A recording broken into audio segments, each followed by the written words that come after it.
எங்கள் அண்ணன் வந்து கோபி சம்பத்துன்னு என் ஒய்ஃப் டீச்சரு. வேலை பார்த்துக்கிட்டு இருக்கும்போது நான் அவருக்கு எலெக்ஷனுக்கு வேணும்னு சொன்னார். எலெக்ஷன் நிற்போமா அப்படின்னாரு. ஏடிஎம்கே சேர்ந்த உடனே ஓகே, அவர் அதிமுக நீங்களும் அவர் சேர்ந்து இணைகிறீங்க. வைஸ் சேர்மன் ஆனோடனே அப்போது அவங்களுக்கு வந்து அவங்களுடைய செல்வாக்கு குறையுது அப்படிங்கிறதுக்காக வேண்டி எங்கள் அண்ணனை மர்டர் பண்ணுறாங்க. உங்கள் அண்ணனை படுகொலை பண்ணிட்டாங்க. தனிப்பட்ட இந்த படுகொலைகளுக்கெல்லாம் பிறகு இவ்வளோ காலம் கடந்து இன்னைக்கு அரசியல் களத்தில் எதிர்முதிரமாக நிற்கிறீங்க. நாங்கள் எதிர்முதிரமாக நிற்கிறோம். எனக்கு அரசியல் இப்போ அவங்க கொடுத்தாங்க, நான் நிற்கிறேன். இவங்க எதிரியாக நான் நினைக்கல. களத்தில் வந்து கோவிச்சந்திரன் கலைவாணன் இல்லை, திமுகவும் பிஜேபியும் தான் போட்டு. ஓகே, யார் கை ஓங்கி இருக்கு? திருவாரூருக்கு செய்ய வேண்டிய வேலைகளை திராவிட முன்னேற்ற கழகம் செய்திருக்கதா நினைக்கிறீங்களா? ஒண்ணுமே செய்யல. திருவாரூர் சட்டமன்ற தொகுதியினுடைய பிரதான பிரச்சனைகளா நீங்க என்ன நினைக்கிறீங்க? வேலை வாய்ப்பு. யாரை ஆதரிக்கிறோங்கிறதே சொல்றதுக்கு அது சொன்னா அவனுக்கு நாளைக்கு பிரச்சனை. நான் ஆரம்பத்திலே ஃபர்ஸ்ட் என்ன முன்னே எங்களுக்கு எனக்கு சீட்டுன்னு கொடுத்தா கலைஞர் செய்து தான் கொடுக்கணும். ஓகே, கலைஞர் எழுத்து கொடுத்தா தான் நம்ம டஃப்பாக காமிக்கலாம். ஆயுர்வேதம் ஒரு பொக்கிஷம், நம் ஆயுள் நீட்டக்கும் அற்புதம். டாக்டர் ஸ்ரீவர்மாஸ். பேசு தமிழா பேசு நேயர்களுக்கு வணக்கம். நான் ராஜவேல் நாகராஜன். இன்றைக்கு நம்முடைய நிகழ்ச்சியின் சிறப்பு விருந்தினர் திருவாரூர் சட்டமன்ற தொகுதியின் பாரதிய ஜனதா கட்சியின் வேட்பாளர் திரு கோவி சந்துரு என்ற சந்திரசேகரன். வணக்கம் சார். வணக்கம். எப்படி இருக்கீங்க? நல்லா இருக்கேன். எப்படி இருக்கு களம்? இன்றைய நாள் உங்களுடைய பிரச்சாரத்தை அப்படியே ஒரு சம்மரி பண்ணுங்களேன். எப்படி இருந்தது இன்றைய களம்? சிறப்பாக இருக்குன்னு சொல்றாங்க. இருந்தாலும் என்னுடைய பணி சிறப்பாக இருக்கணும்னு ஆசைப்படுறேன். எல்லாரும் சிறப்பாக இருக்குன்னு சொன்னாலும் இன்னும் பெட்டரா பண்ணணும்னு ஆசைப்படுறேன். களத்தில் நிறைய வேட்பாளர்கள் நிற்கிறாங்க. அவங்களெல்லாம் பற்றி நம்ம டீடைலாக பேசலாம். அதற்கு முன்னதாக இந்த காணொலி வழியாக உங்களை பார்த்துட்டு இருக்கவங்களுக்கு இந்த கோவி சந்துரு என்ற சந்திரசேகரன் யார் அப்படின்னு சொல்லிட்டு ஒரு அறிமுகம் கொடுக்கலாம்னு நினைக்கிறேன். ஸோ உங்களை பற்றி சொல்லுங்கள். உங்களுடைய ஊர், உங்களுடைய இளம் பிராயம், எப்படி நீங்கள் அரசியலுக்குள்ளார வந்தீங்க, எப்படி நீங்கள் பாரதிய ஜனதா கட்சியின் வேட்பாளர் ஆனீங்க, இந்த ஜேர்னி பற்றி பேசலாமா சார்? உங்களுடைய இளம் பிராயம். என்ன ஊர் சார்? கொரடாச்சேரி. ஓகே, கொரடாச்சேரி. நாங்கள் சின்ன வயசுலேருந்து ஏழ்மையான குடும்பத்தில் சேர்ந்தவர்கள். ஓகே, கஷ்டப்பட்டு முன்னுக்கு வந்தோம். குறைஞ்ச நாளில் நான் வெளிநாடு போனேன். வெளிநாடு போயிட்டு வேலை பார்த்துட்டு சம்பாரிச்சிட்டு மறுபடியும் அப்படியே கொஞ்சம் கொஞ்சமாக டெவலப் ஆகி அவரை ஹோட்டல் வச்சுட்டு மறுபடியும் திரும்பி கொஞ்சம் நாள் ஆனோட திரும்பி ஊருக்கு வந்துட்டேன். 11-12 ஊருக்கு வந்துட்டேன்.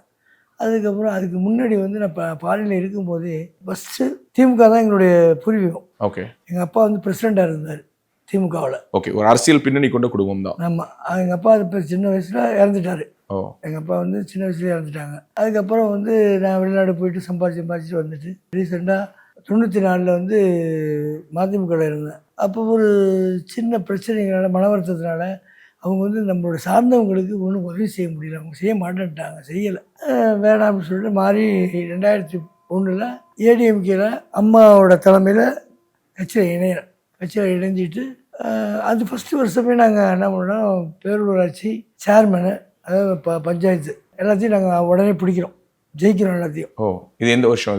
இது வந்து 2001. பாரம்பரிய திமுக குடும்பம் மதிமுகவுக்கு போயிருக்கீங்க, புரிஞ்சுக்க முடியுது. ஏன்னா மதிமுக வந்து திமுகலேருந்து தான் பிரிஞ்சு வந்தது. எப்படி அதிமுகவுக்கு வந்தீங்க? எப்படி என்ன ஷிஃப்ட்? அதிமுகன்னா அப்போ வந்து அது வந்து அம்மாவோட கட்சி வந்து நல்லா வலுவாக இருந்தது. ஓகே, திறமையாக நல்லா விதமாக செய்கிறாங்க அப்படிங்கிற நம்பிக்கையில் போனோம். ஓகே, அப்படி போயிட்டு அங்கே கொஞ்ச நாள் பயணம் பண்ணணும். 20 வருஷம் பயணம் பண்ணணும். எப்படி பிஜேபிக்குள்ளார வந்தீங்க? வாஜ்பாய் பிடிக்கும் எனக்கு. என்ன பிடிக்கும் அவர்கிட்ட? அதாவது அரசியல் ஆளுமை. ஓகே, அதாவது உலக நாடுகள்லாம் ஓரளவுக்கு மதிக்கிற அளவுக்கு செஞ்சார். இவங்க காங்கிரஸ் பீரியடில் எதுவுமே செய்யலை. காங்கிரஸை பொறுத்தளவில் வந்து வெளிநாட்டில் இருக்கும்போது வெளிநாட்டில் இருக்கும்போது காங்கிரஸ் ஆளும்போது யாராவது கேட்டாக்கா இந்தியானிட ஆமாம் இந்தியா அப்படின்னு அலட்சியாக பேசுவான். ஆனால் வாஜ்பாய் ஒரு டைம் ஏறினார். அப்போ வந்து நல்ல ஒரு டெவலப் ஆகிடுச்சு. அதுக்கப்புறம் அப்படியே டவுன் ஆகிட்டு. மோடி வந்தாங்க. மோடி சூப்பரான ஆள், நல்ல திறமையான ஆள், நல்லா சிறப்பாக ஆட்சி பண்ணுவாங்க. பிஜேபியில் எப்போ இணைந்தீங்க? 2019. ஸோ ஒரு 7 வருடம் ஆயிடுச்சு. பொன் ராதாகிருஷ்ணன் அவர் தலைமையில் தான் இணைஞ்சேன். கருப்பு தான் கொண்டு போய் இணைச்சார் என்ன. ஓகே, கருப்பு தான் மெனக்கிட்டு என்னை கொண்டு போய் அங்கே இணைச்சார். இணைக்கும் போது அப்புறம் பொன் ராதாகிருஷ்ணன் தலைமையில் இணைஞ்சோம். இணையும் போது உங்களுக்கு பொறுப்பு கொடுத்தாங்களா? இணைஞ்சு கொஞ்ச நாள் சென்று பொறுப்பு. என்ன பொறுப்பு கொடுத்தாங்க? மாநில விவசாய அணி செயலாளர். ஓகே, வேலை பொறுப்பு கொடுத்தாங்க. விவசாய அணினா நீங்க விவசாயம் தான் உங்க அவங்க எனக்கு விவசாயம் தான் தொழில். ஓகே, ஸோ பேசிக்கலி நீங்க ஒரு விவசாயி தான். விவசாயி தான். உங்களை அறிமுகப்படுத்த சொன்னா விவசாயம் தான் சொல்லுவீங்க. விவசாயம் தான் சொல்லுவேன். ஓகே, இன்னைக்கும் விவசாயம் பண்றீங்களா? விவசாயம் தான். வயலுக்கு போவீங்க? வயலுக்கு போவேன். எப்படி கூட வெறும் மேற்பார்வை தானா இல்ல களத்தில் இறங்கி உழைக்கக்கூடிய விவசாயி? களத்தில் இறங்கி உழைக்கிற அளவுக்கு சின்ன இடம் இல்லை அது. ஓ, பெரிய இடம். அதனால வந்து போய் மெயின்டெனன்ஸ் தான் பண்ண முடியும். அப்படியும் போகும்போது சமயத்தில் என்ன தண்ணி இனி வைக்கணும், வயல் காஞ்சிருக்கு, ஆள் இல்லை அப்படின்னாக்க நானே இறங்கி பார்ப்பேன். டக்குன்னு இறங்கிடுவீங்க. இறங்கி திறந்து விட்டு தண்ணியை திறந்து விட்டு மடையை அடைச்சிட்டு சொல்லிட்டு வந்துடுவேன். தண்ணி திறந்து விட்டு என்ன பற்றி பார்த்து போய் பார்த்து. காலம் காலமாக விவசாய குடும்பம் தனிப்பட்ட முறையில் நீங்கள் வெளிநாடுகளுக்கு போயிருக்கீங்க, ஹோட்டல் வச்சுருக்கீங்க, நிறைய தொழில்கள்லாம் பண்ணியிருக்கீங்க. திமுக பாரம்பரிய குடும்பம் அண்ட் அஃப்கோர்ஸ் டெல்டாக்குள்ளார எந்த குடும்பத்தை எடுத்துக்கிட்டோம்னாலும் அவங்களுக்கு ஏதோ ஒரு வகையில் திமுக குடும்பமாக தான் 2-3 தலைமுறைக்கு முன்னாடி இருந்திருப்பாங்க. அங்கிருந்து ஒரு தேசிய கட்சியை நோக்கி வந்து 7 வருஷமா பயணிச்சு இப்போ நீங்க விவசாய அணியில தான் இருக்கீங்க இல்லையா? விவசாயம் தான் இருக்கு. இப்போ துணைத் தலைவராக இருக்கேன். ஸோ இப்போ இந்த சீட்டு கிடைச்சதற்கு இடைப்பட்ட இந்த போர்ஷன் ஆஃப் எபிசோட்ல உங்களை பத்தி நாங்க களத்துக்கு போய் விசாரிக்கும் பொழுது இந்த கோவி சந்துரு அப்படிங்கிறவரை பத்தி நீங்க சொல்லணும்னா அவருடைய அண்ணன் ஒருத்தர் இருந்தாரு, அவரை பத்தியும் பேசணும் அப்படின்னு சொல்லி ஒரு வரலாறு சொல்றாங்க. உங்க அண்ணன் யாரு, அவரை பத்தி ஒரு சில வார்த்தைகள் பகிர முடியுமா? எங்கள் அண்ணன் வந்து கோவி சம்பத்துன்னு, என் ஒய்ஃப் டீச்சரு. வேலை பார்த்துக்கிட்டு இருக்கும்போது நான் அவருக்கு எலெக்ஷனுக்கு வேணும்னு சொன்னார். எலெக்ஷன் நிற்போமா அப்படின்னாரு. ஏடிஎம்கே சேர்ந்த உடனே ஓகே, அவர் அதிமுக நீங்களும் அவரும் சேர்ந்து தான் இணையும் போது ஏடிஎம்கே சேர்ந்துருவோமா அப்படிங்கிற ஏடிஎம் சேர்ந்துரு அப்படின்னு அப்போ ஜெயித்தோம். வந்து பாண்டிலேருந்து வந்து ஜெயிக்கிறாரு. எந்த எடுத்தாலும் சின்சியராக செய்வார், சின்சியராக இருப்பார். ஒரு நல்ல டேலண்டான பர்சன். ஊரில் வந்து பஞ்சாயத்தில், பத்தூர் பஞ்சாயத்தில், கிராமத்தில் போட்டியிடும்போது மற்ற கட்சிக்காரங்க சொல்கிறாங்க, அவரும் நிற்கிறாரு, நீ நிற்கிற, ஒரே இடத்துலன்னா சேர்மன் யாருக்காச்சும் ஒருத்தருக்கு தான் கிடைக்கும் அப்படிங்கும்போது இப்போ எங்கள் என்ன சொல்கிறாரு, அல்ல அப்படிலாம் வேணாம், எனக்கு ஜெயித்தா இவங்க எழுத்து ஜெயித்தாதான் எனக்கு பெருமை. உண்மையிலே எனக்கு பவர் இருக்குங்கிறத, மக்கள் சக்தி இருக்குங்கிறத காமிக்க முடியும். சும்மா போய் எங்கேயாச்சும் போய் டம்மி பேசிட்டு மாதிரி போய் இருந்துட்டு ஜெயிச்சுட்டு வந்தால் அதை வேஸ்ட்டு. யாரை எதிர்த்து நின்னாரு? மாவட்ட தலைவர், அந்த திமுக மாவட்ட தலைவர் செல்வத்தை எதிர்த்து நிற்கிறார். ஓகே, அதாவது செல்வம்ங்கிறவர் இப்போதைய திமுக வேட்பாளரான பூண்டி கலைவாணனுடைய அண்ணன். பூண்டி கலைச்செல்வம். ஓகே, அவர் இன்னும் எதிர்த்து ஜெயிக்கிறாரு. அவர் எதிர்த்து ஜெயிச்சிட்டாரு. ஓ, ஜெயிச்சோட சேர்மனும் ஆயிடுறாரு, வைஸ் சேர்மனும் ஆயிடுறாரு. ஓ, வைஸ் சேர்மன் ஆனோடனே அப்போது அவங்களுக்கு வந்து அவங்களுடைய செல்வாக்கு குறையுது, அப்படிங்கிறதுக்காக வேண்டி எங்கள் அண்ணனை மர்டர் பண்ணுறாங்க. ஓ, உங்கள் அண்ணனை படுகொலை பண்ணிட்டாங்க. பொலிட்டிக்கல் மர்டர் தான் அது.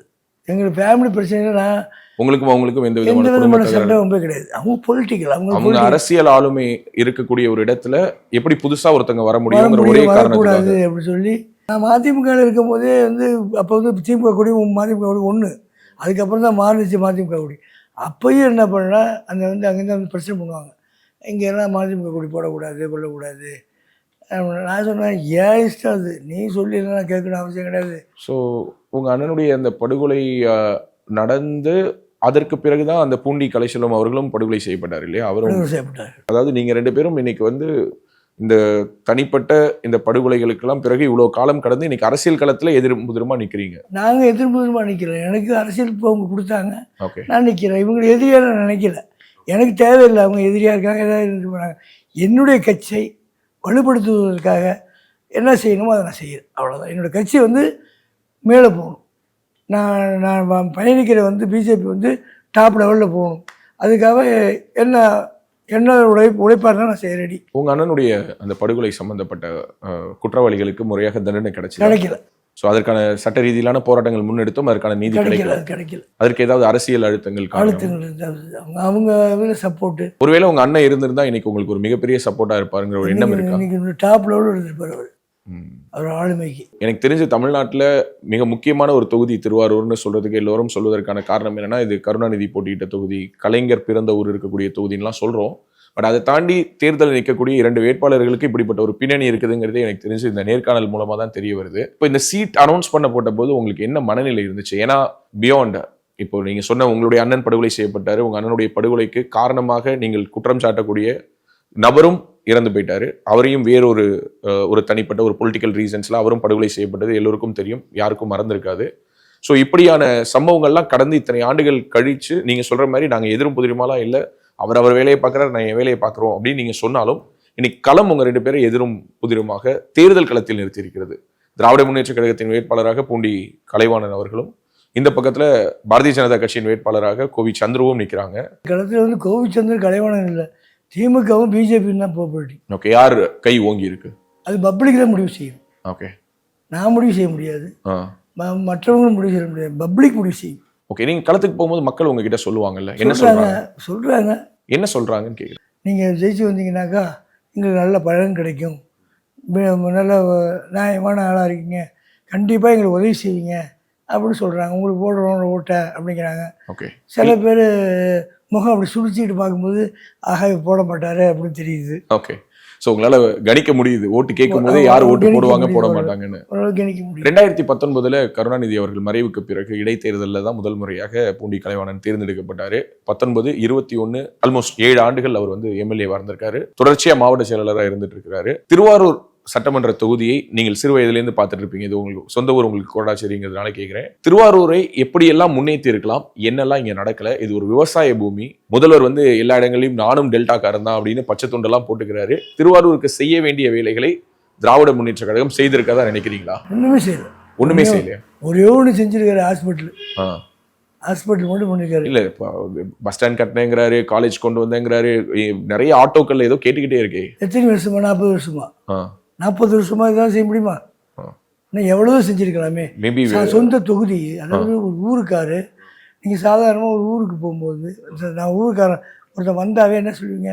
என் ஊருக்காரன் வந்திருக்கான்டா அவனு பெருமையாக பேசுங்க. அப்போ செஞ்சிருக்கலாம்ல. இங்கே எதுவுமே செய்யலையா? தொழிற்சாலை கொண்டு வந்திருக்கலாம். ஓகே, இங்கே நிறைய தொழிற்சாலை கொண்டு வந்திருக்கலாம்.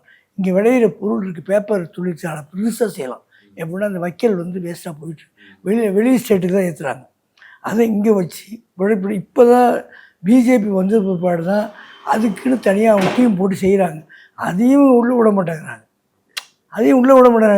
கேட்டாக்கா ஒரு சாதாரண ஏதாச்சும் ஒரு நல்ல திட்டங்கள் வந்தாக்கா அதை மொழிவி அப்படியே ஆஃப் பண்ணிடுறாங்க. சரி, திருவாரூர் சட்டமன்ற தொகுதியினுடைய பிரதான பிரச்சனைகளாக நீங்கள் என்ன நினைக்கிறீங்க? வேலை வாய்ப்பு. ஓகே, எல்லாம் வெளியில் ஸ்டேட்டில் அதர் ஸ்டேட்டில் போய் வேலை பார்க்குறான். அதர் ஸ்டேட்டில் வேறு உள்ளே வந்து வேலை பார்க்குறான். அவன் வந்து இந்த விவசாய தொழிலை பார்க்குறான். அதர் ஸ்டேட்லேருந்து இங்கே உள்ளவனு படிச்சுட்டு அந்த வேலை செய்ய முடியாமல் வெளியில் போயிடறான். கௌரவம் பார்க்கறதுக்காக அப்படி வெளியில் போயிடறான். வெளியில் பார்த்துக்கிட்டு இருக்கானு. வேலை வாய்ப்பு பயங்கர மோசம். சட்டம் ஒழுங்கு சீர்கேடுங்கிறது திருவாரூரில் இருக்கா? உங்களோட பார்வை என்ன? ஏன்னா நாங்கள் களத்துக்கு போயிட்டு மக்கள்கிட்ட பேசும்போது ஒரு கருத்து சொல்கிறதுக்கே பயப்படுறாங்க. இவருக்கு தான் ஓட்டு போடுவோம். நீங்கள் அதே தெரிஞ்சுக்க வேண்டியதானே? ஓகே, இல்ல அந்த அளவுக்கு ஒரு அச்சகரமான சூழல்ல தான் மக்கள் வாழ்றாங்க. நீங்க அவங்க சொல்றாங்க, அப்படி சொல்றாங்கன்றீங்க. அதேமாரி இல்ல, கருத்து சொல்ல அச்சப்படுறாங்க. யாருக்கு ஓட்டு போடுவோம், யாரை ஆதரிக்கிறோங்கிறதே சொல்றதுக்கு சொன்னா அவனுக்கு நாளைக்கு பிரச்சனை.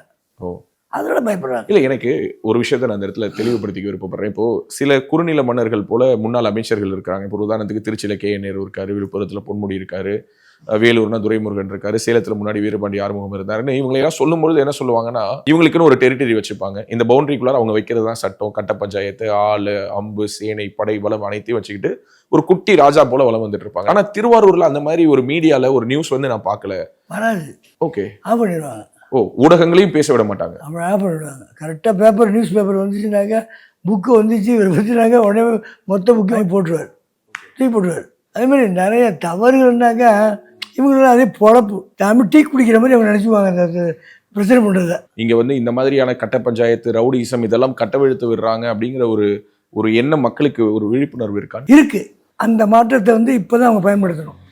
இந்த ஓட்டு போடுறதுக்கு பயன்படுத்திட்டாங்கன்னா அவங்க ஜெயிச்சிட்டாங்கன்னு அர்த்தம். ஓகே, நான் ஜெயிக்கிறதை விட அவங்க ஜெயிச்சிட்டாங்கன்னு அர்த்தம். ஸோ இது ஒரு வகையில் பார்த்தா மக்கள் அவங்க இவ்வளோ காலமாக ஃபேஸ் பண்ணிட்டு இருந்த அடக்குமுறைகளுக்கு எதிராக அவங்களுடைய ஒரு மேண்டேட்டை, அவங்களுடைய தீர்ப்பை கொடுக்க வேண்டிய ஒரு நேரம்னு நீங்க நினைக்கிறீங்க. பட் அந்த தீர்ப்பு உங்களுக்கு நோக்கி கொடுக்கணுங்கிறதுக்கான ஒரு காரணம் இருக்கணும் இல்லையா? இப்ப களத்துல மல்டிபிள் கண்டஸ்டன்ஸ் இருக்காங்க. நீங்க என்ன சொல்லி மக்களுடைய அந்த நம்பிக்கையை பெறுவதா இருக்கீங்க? இவர் வேண்டாம் அப்படின்னு சொல்றதுக்கு அல்லது இவர் வேண்டாம்னு மக்கள் தேர்ந்தெடுக்கிறதுக்கு மக்களுக்கும் காரணம் இருக்கலாம், நீங்க சொல்றதுக்கும் காரணம் இருக்கலாம். ஆனா நீங்க தான் வேணுங்கிறத மக்கள் ஏன் தேர்ந்தெடுக்கணும்? ஏன்னா எங்க வந்து நிறைய பயணிச்சிருக்காங்க மக்கள். பயங்கரமான புயல், மழை, வெள்ளம், ஊரே தண்ணீர் வெள்ளத்துல இது கிடக்கும் போது திடீர்னு நானாக போயிட்டு நான் அரசியலுக்காக வேண்டி போய் செய்யலை, சாதாரண போய் ஒரு தனிப்பட்ட மாவன பாவம் ரொம்ப கஷ்டப்படுறாங்கன்னு சொல்லிட்டு அரிசி மூட்டை அது இது எல்லாம் அவங்களுக்கு என்ன தேவைகளோ அதெல்லாம் நிறைய செய்வேன். ஆரம்பத்தில் கவர்மெண்ட் ஸ்கூலுக்கு புக்கு கொடுக்காது, கவர்மெண்ட் இப்போ கொடுக்குது, முன்னாடி கொடுக்காது. அப்போ நான் என்ன பண்ண புக்கு வாங்கி கொடுப்பேன். அப்புறம் புக்கு அவங்க கொடுக்க ஆரம்பிச்சா அதை நிப்பாட்டிட்டேன். அதுக்கப்புறம் வந்து ட்ரெஸ்ஸு வாங்கி கொடுத்தேன் பிள்ளைங்களுக்கு, சின்ன ஏழைப்பட்ட பிள்ளைங்களுக்கெல்லாம் ட்ரெஸ் எல்லாம் வாங்கி கொடுப்பேன். அதுக்கு அடுத்தது வந்து ட்ரெஸ் வாங்கி கொடுக்குறது இல்லாமல் ஆம்புலன்ஸ் வாங்கி விட்டேன் பப்ளிக் வண்டி. நீங்கள் சொந்தமாக ஒரு தனிப்பட்ட முறையில் ஒரு ஆம்புலன்ஸ் வாங்கி விட்டேன். அப்புறம் அந்த கவர்மெண்ட் ஆம்புலன்ஸ் வாங்கி விட்டுச்சு. சரி வேணாம் அப்படின்னு சொல்லிட்டு அதையும் ஸ்டாப் பண்ணிட்டேன். ஸோ சமூகத்துக்கு தேவையான விஷயங்களை அப்பப்போ செய்துக்கிட்டே இருந்திருக்கீங்க. ஆனால் உங்களுக்கு அப்போதைக்கெல்லாம் இன்னைக்கு ஒரு நாள் நமக்கு சீட்டு கிடைக்கும் அரசியல் நோக்கம்லாம் வச்சு இல்லை. நான் இப்போ கூட எனக்கு வந்து அந்த எண்ணத்துல இல்லை, நான் அந்த மைண்டில் இல்லை. இந்த முறையாவது இந்த தேர்தலையாவது இந்த முறையை நம்ம மைண்டில் இல்லை. ஓ அப்படியா? ஆமாம், அந்த முறை சீட்டாவது கேட்டிங்களா இல்லையா? விருப்ப மனு கொடுத்தீங்களா? விருப்ப மனு எங்கள் இதில் வாங்க மாட்டாங்க. ஓ ஆமாம், பிஜேபியில் கிடையாதுல்ல அந்த கல்ச்சர் கிடையாது. எங்கள் கட்சியை பொறுத்தவரை வந்து நல்ல கேண்டிடேட்டாக தேடுவாங்க. தேடி ஓகே ஒர்க் அவுட் ஆகும் அப்படின்னு சொன்னால் எடுத்துக்குவாங்க. ஓகே, உங்களுடைய இந்த வேட்பாளர் தேர்வில் திரு ஏசி சண்முகம் அவர்களுடைய பங்களிப்பு என்ன? ஏன்னா அவர் ஒரு பேட்டி கொடுத்துருந்தாரு. அதில் என்ன சொல்கிறாருன்னா, இந்த சீட்டை வந்து எனக்காக ஒதுக்குனாங்க, நான் வந்து அதை வேறொரு என்னுடைய கட்சியினுடைய மாவட்ட இளைஞர் அணி தலைவருக்கு கொடுக்கறதா இருந்தேன், ஆனால் பிஜேபியிலிருந்து வேறொரு கேண்டிடேட் இருக்காரு அப்படின்னு சொன்னாங்க. எதிர்பாராத விதமாக இருவரும் மகன் இந்த பக்கம் தந்தைன்னு இருந்தாங்க அப்படின்னு சொல்லியிருந்தாரு. ஏசி சண்முகம் உங்களுக்கு எந்த அளவுக்கு இந்த தேர்தலின் வழியாக ரொம்ப முக்கியமான ஒரு நபராக மாறுறாரு? இந்த சீட்டு வந்து அலாட்டாக இதுக்கு அப்போ மக்கள் எல்லாம் என்ன விரும்புதுன்னாக்கா, இந்த சீட்டு சந்திருக்கு தான், கோவி சந்திரி தான் கொடுப்பாங்க, கோவி சந்திரி தான் கொடுப்பாங்க, அவர் கொடுத்தாதான் நல்லது, கொடுத்தாதான் நல்லது பிரபலியம் ஆயிடுச்சு. ஓகே, திருவாரூருக்கு சீட்டுன்னு ஒதுக்கப்பட்ட உடனே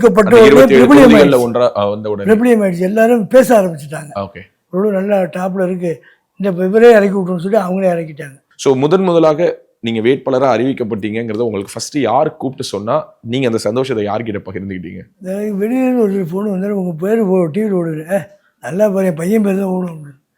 என் பையன் பேர் தான் ஓடும், அவனுக்கு தான் கொடுக்குற மாதிரி கூப்பிட்டாங்க, என் பையனுக்கு கொடுக்குற மாதிரி கூப்பிட்டாங்க. அவனு அது நல்லா பாரு அப்படின்னா, டிவியில் பாடுற பேர் கோவி சந்திரன் ஓடுதா கோவி பாலகுருன்னு ஓடுதா அப்படின்னு. நான் நினச்சேன் என் பையனுக்கு 2 பேர் யாருக்கும் கொடுத்தா சந்தோஷம், எனக்கு ரொம்ப சந்தோஷமாக. வயசான காலத்தை ஏன் போய் கஷ்டப்பட்டு டெம்ப் எடுத்துக்கிட்டு ஃப்ரீ ஆகிடும்னு நினச்சிடான். கடைசியாக என்னிட்ட இதே பண்ணி இதே மாதிரி அறிவிச்சிட்டாங்க. சட்டமன்ற வேட்பாளர்னு உங்கள் பேர் வரணும்னு இருந்திருக்கு, அதை மாற்ற முடியாது, ஆண்டவனோட விதி.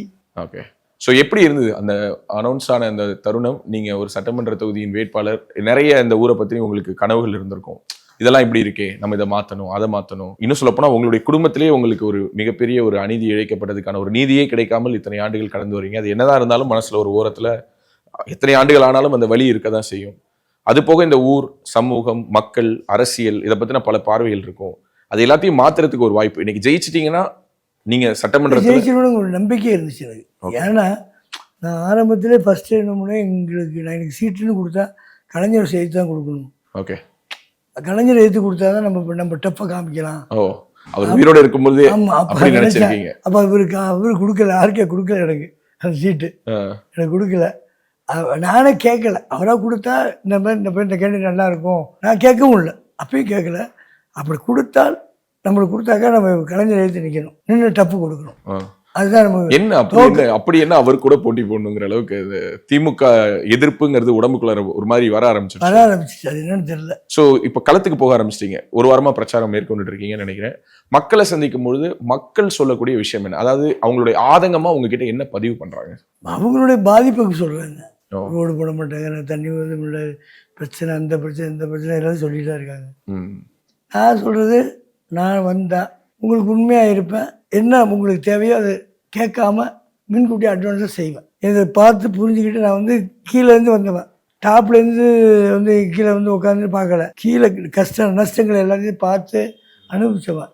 அதனால் எல்லாம் தெரியும், மக்கள் ஏழப்பட்ட மக்களுக்கு என்ன கஷ்டம் இருக்கும், எவ்வளோ கஷ்டப்படுறாங்க, எப்படி இப்படிலாம் இருப்பாங்க, என்ன வேதனை இருப்பாங்க, அதெல்லாம் புரிஞ்சுக்கிட்டு அவங்களுக்கு நம்மளால் செஞ்ச முடியாது, ஓகே செய்வேன், அவ்வளோதான். எந்த வகையில் இப்போதைய கரண்ட் எம்எல்ஏவை விட நீங்கள் வித்தியாசப்படுவீங்கன்னு நினைக்கிறீங்க? எப்படின்னாக்க என்னோடய மத்திய கம்யூனிட்டி என்கிட்ட இருக்குது. நான் போய் கெஞ்சி வாங்கிட்டு வருவேன், இந்த மக்களுக்கு இவ்வளோ கஷ்டப்படுறாங்க, எது பண்ணுறாங்க அப்படின்னு சொல்லிட்டு அவங்ககிட்ட போய் கேட்டு ஏதாச்சும் என்னால் முடிஞ்சது அவங்க எனக்கு செய்து சப்போர்ட் பண்ணுவாங்க. ஏன்னா நம்ம கட்சி வளருது, நல்ல ஒரு கேண்டிடேட் கிடைச்சிருக்காரு, ஒரு அடுத்தவங்க ஆசைப்படாத ஒரு கேண்டிடேட் கிடைச்சிருக்காரு, அப்படிங்கிறதுனால அவர்கிட்ட செய்வோம் அப்படின்னு சொல்லி மத்திய கம்யூனிட்டி எனக்கு செய்யும். ஓகே, ஸோ டபுள் இன்ஜின் சர்க்காரில் மாநிலத்தில் எடப்பாடியார் தலைமையில் ஒரு ஆட்சி, மத்தியில் மோடி தலைமையிலான ஆட்சியிலேருந்து அதிக நலத்திட்டங்களை கொண்டு வர முடியும், கொண்டு வந்து கொடுப்பேன்.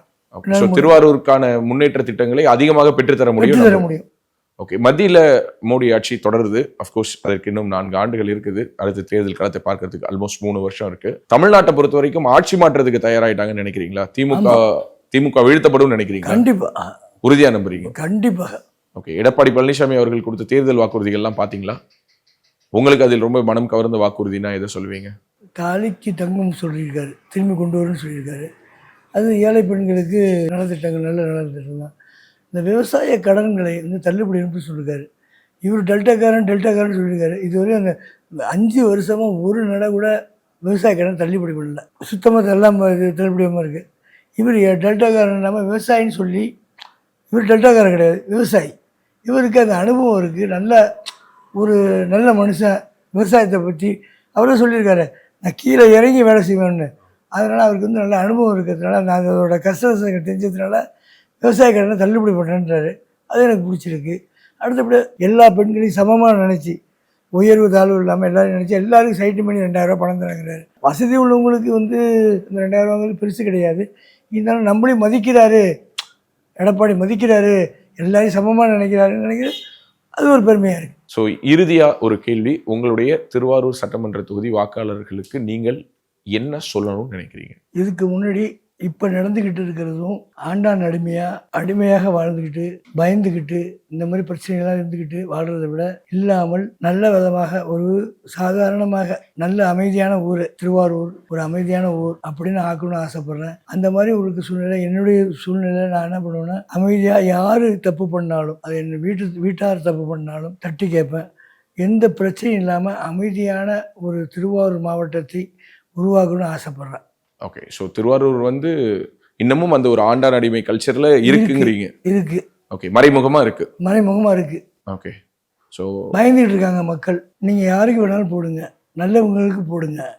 இந்த மாதிரி அவனுக்கு போட்டால் தெரிஞ்சிருவோம், இவனுக்கு போட்டால் தெரிஞ்சிருமோன்னு பயப்பட வேண்டாம். யாருக்கு நீங்கள் ஓட்டு போடுறது யாருக்குமே தெரியாது. அது வந்து சைலண்டாக தான் இருக்கும். தேர்தல் ஆணையம் வெளியில் விடாது. அதனால் நீங்கள் பயப்படாமல் ஓட்டு போடுங்க, நல்லவங்களுக்கு ஓட்டு போடுங்க. காலங்காலமாக பயந்து வாழ்ந்துக்கிட்டு இருக்கீங்க. நீங்கள் யாருக்கும் பயப்பட வேண்டாம், நல்லவங்களுக்கு ஓட்டு போடுங்க. தீய சக்திக்கு இடம் கொடுத்துடாதீங்க. திரும்பவும் உங்கள்கிட்ட வாக்கு கேட்டு வரல, உங்களுக்கு வேலை செய்வதற்காக ஒரு வாய்ப்பு கேட்டு வந்துருங்க. சிறப்புனே, நீங்கள் கேட்ட அந்த வாய்ப்பை மக்கள் கொடுப்பார்கள் என்று நம்புவோம். உங்களுடைய நல்ல நோக்கங்கள் நிறைவேற எங்களுடைய நெஞ்சார்ந்த வாழ்த்துக்கள். நன்றி, வணக்கம். திருவாரூர் பகுதி மக்களுக்கு வணக்கம். உங்கள் தொகுதியில் நிற்கிற வேட்பாளர் திரு கோவி சந்துரு அவர்கள். அவர் இந்த மண்ணின் மைந்தர், இந்த மண்ணில் பிறந்து இங்கே வளர்ந்து இங்கேயே இருக்கக்கூடியவர், எளிதில் அணுகக்கூடியவர். உங்களுக்கு ஒரு பிரச்சனைனா உடனே ஓடி வந்து நிற்கக்கூடியவர். நீங்கள் அவரை பார்க்கறதுக்கு வந்து பிஏ வேணும், அவங்கள பார்க்கறதுக்கு உள்ள அப்பாயின்மெண்ட் அந்த மாதிரிலாம் எதுவுமே கிடையாது. நீங்கள் எப்போ வந்தாலும் எளிமையாக அவரை வந்து அவர் வீட்டில் பார்த்து நீங்கள் வந்து சந்திக்கலாம். அது மட்டுமல்ல, திருவாரூர் அப்படிங்கிறது வந்து விவசாயிகளோட இதயமாக இருக்கக்கூடிய பகுதி. அப்படி விவசாயிகள் நிறைய இருக்கக்கூடிய இந்த பகுதிக்கு திமுக தான் தொடர்ந்து இத்தனை முறை வந்து நீங்கள் வந்து எம்எல்ஏக்களை கொடுத்துருக்கீங்க. ஆனால் என்ன செஞ்சிருக்காங்க அவங்க அப்படிங்கிறத பார்த்தா எதுவுமே இல்லைங்கிற வேதனையும் விரக்தியும் மக்கள்கிட்ட ரொம்ப அப்பட்டமாவே தெரியுது. நீங்க கோவி சந்துரு ஐயா அவர்களை வந்து செலக்ட் பண்ணீங்க அப்படின்னா விவசாய கடனை வந்து தள்ளுபடி பண்ணுவோம் அப்படின்னு வந்து எடப்பாடியார் அவர்கள் வந்து அறிவிச்சிருக்காங்க. அது மட்டும் இல்லாமல் எண்ணற்ற திட்டங்கள் குடும்ப அட்டைதாரர்கள் அனைவருக்கும், அனைத்து மகளிருக்கும், நல்லா குறிச்சுக்கோங்க, தகுதியுள்ள மகளிர் கிடையாது, அனைத்து மகளிருக்கும் 2000 ரூபாய் கொடுப்போம்னு சொல்லியிருக்காங்க. ரேஷன் கார்டுக்குள்ள அனைத்து பேருக்கும் வந்து 10,000 ரூபாய் கொடுக்குறேன்னு சொல்லியிருக்காங்க. அனைவருக்கும் ஒரு ஃப்ரிட்ஜ் கொடுக்குறேன் அப்படின்னு சொல்லியிருக்காங்க. தாலிக்கு தங்கம் வரும்னு சொல்லியிருக்காங்க. அது மட்டும் கிடையாது, பெண்களுக்கு உங்களுக்கு 2 வீலர் வாங்கணும் அப்படின்னா அதுக்கு 25,000 ரூபாய் மானியம் தரேன்னு சொல்லியிருக்காங்க. இது போன்ற எண்ணற்ற திட்டங்கள் வந்து நலத்திட்டங்கள் உங்களோட பகுதி மக்களுக்கு வந்து சேரணும், உங்களுக்கு வந்து சேரணும் அப்படின்னா நீங்க கோவி சந்துரு ஐயா அவர்களுக்கு வாக்களியுங்கள். நீங்க பெரும்பான்மையான மக்கள் வந்து இங்க விவசாயிகளா இருக்கிறீங்க. ஐயா அவர்கள் வந்தாங்கன்னா விவசாயிகளோட நீண்டகால பிரச்சனை, உங்களுக்கு வந்து ஒரு ப்ராப்பரான நெல் குடோன் கூட கிடையாது, நெற்களை சேமிக்கிறதுக்கு குடோன் கிடையாது, அதற்கான ஏற்பாடுகள் அவங்க செய்வாங்க. விவசாயிகளுக்கு நஷ்டமாச்சுன்னா அதுக்கான பயிர் காப்பீடு, அதுக்கான இதெல்லாமே வந்து ஏற்பாடு பண்ணி கொடுப்பாங்க. நீங்க கோவி சந்துரு ஐயா அவர்களை செலக்ட் பண்ணீங்கன்னா மத்தியில மோடி ஐயாவும் மாநிலத்துல அடுத்து எடப்பாடியார் தான் ஆட்சி அமைக்க போறாரு. அப்ப மாநிலத்துல எடப்பாடியார் அவர்களுமா டபுள் இன்ஜின் சர்க்கார்ல உங்க திருவாரூர் தொகுதிக்கு என்னென்ன நலத்திட்டங்கள் வேணுமோ அத்தனையும் பார்த்து செய்யறதுக்கு கோவி சந்துரு ஐயா அவர்கள் தயாரா இருக்கிறாங்க. நீங்க யாருக்காகவும் பயப்பட வேண்டாம். உங்களோட ஓட்டுங்கிறது உங்களோட உரிமை. நீங்க எல்லாரும் இந்த முறை கோவி சந்துரு ஐயா அவர்களுக்கு தாமரை சின்னத்தில் வாக்களித்து திருவாரூரை அடுத்த லெவலுக்கு நம்ம முன்னேற்றி கொண்டு போகணும். இன்னைக்கு நிறைய திருவாரூர் பகுதி மக்கள் கிட்ட இருக்கிற மனக்குறை என்ன அப்படின்னா, திருவாரூர்ல எதுவுமே முன்னேற்றலங்க, தரமான ரோடு கூட கிடையாது, எந்த ஒரு இதுலயுமே எங்களை இன்னும் முன்னேற்றலங்க, ஆனாலும் என்ன பண்றது, நாங்க அவங்களுக்கே போடுறோம்னு சொல்றீங்க. தயவு செஞ்சு இந்த முறை உங்களோட குழந்தைகளுக்காக, உங்களோட அடுத்த தலைமுறைக்காக நீங்க இந்த முறை கோவி சந்துரு ஐயாவுக்கு வாக்களியுங்கள். உங்களோட எதிர்கால தலைமுறை, எதிர்கால சந்ததியினர் நல்லபடியா இருக்கிறதுக்கான தரமான கல்வியிலிருந்து, தரமான சாலைகள் இருந்து அனைத்தும் உங்களுக்கு தரமா கிடைக்கணும். திருவாரூர் மக்கள் அடுத்த லெவலுக்கு நீங்க உயரணும் அப்படின்னா கோவி சந்துரு ஐயாவுக்கு வாக்களி. நன்றி. உலக தமிழ் சொந்தங்களுக்கு வணக்கம். நான் ராஜவேல் நாகராஜன். பேசு தமிழா பேசு வலையொலியுடைய வளர்ச்சிக்கு நீங்களும் உறுதுணையாக இருக்கணும்னு நினச்சிங்கன்னா இந்த வீடியோடைய டிஸ்கிரிப்ஷனில் இருக்கக்கூடிய ரேசர் பே லிங்கை கிளிக் பண்ணுங்கள். அந்த லிங்க்கில் போயிட்டு உங்களுக்கு விருப்பமான தொகையை பேசு தமிழா பேசுவனுடைய வளர்ச்சிக்கு உங்களுடைய பங்களிப்பாக நீங்கள் கொடுக்கலாம். நன்றி, வணக்கம்.